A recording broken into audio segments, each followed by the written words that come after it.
যাদের মূলাঙ্ক 3 অর্থাৎ 3, 12, 21 এবং 30 এই তারিখের মধ্যে যাদের জন্ম তাদের মূলাঙ্ক 3 হয়।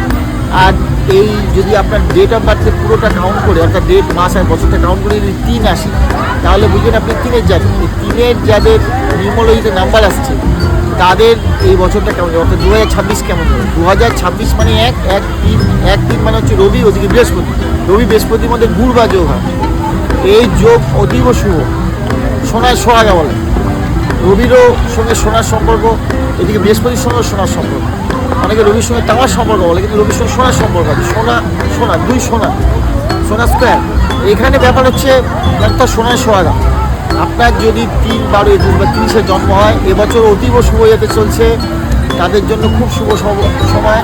আপনার ভাগ্যাঙ্ক যদি 3 হয় তাতেও শুভ যাবে। আর যেই যে পিপল বৃক্ষ যেটা আছে অর্থাৎ যে অসত্য বৃক্ষ, এর কাছে নিচে যদি আপনি মাটিতে প্রদীপ জেলে দেন, বৃহস্পতিবার করে যদি প্রদীপ জ্বালেন তাহলে ডেফিনেটলি আপনাদের শুভ হবে।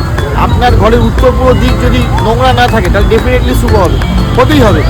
আপনার ঘরের মধ্যে যদি দেখেন যে বৃহস্পতির সাথে যদি আপনি দেখেন যে পূর্ব দিকটা যদি শুভ হয়, নর্থ ইস্টের সাথে যদি পূর্ব ইস্টার্ন সাইডে শুভ হয় তাহলে আপনার কিন্তু 2026 শুভ যাবে। এইগুলো হচ্ছে বাস্তব প্রভাব। আর সাথে নাম্বারের প্রভাব হচ্ছে 3, 12, 21, 30, সেটা তো নাম্বার বুঝতে পেরেছেন। তার সঙ্গে যদি 1, 10, 19 এবং যদি দেখেন 28 তারিখে জন্ম যাদের, তাদের সাথে যদি আপনার রিলেশন হয় সেটা অবশ্যই শুভ যাবে। যাদের রিলেশন সংক্রান্ত সমস্যা চলছে এই সব তারিখে যদি আপনাদের পরীক্ষা পড়ে, পরীক্ষা প্রশ্নপত্র আসে, ডেফিনেটলি শুভ। যদি ইন্টারভিউ ডেট আসে 1, 10, 19, 28 অথবা 3, 12, 21, 30 এইসব ডেটে যদি আপনার ইন্টারভিউ ডেট আসে ডেফিনেটলি ভালো হবে। আপনার পরীক্ষার সময় যেমন ভালো হবে, আপনার ম্যারেজ ডেট যদি এরকম সময় হয় সেগুলো ভালো যাবে।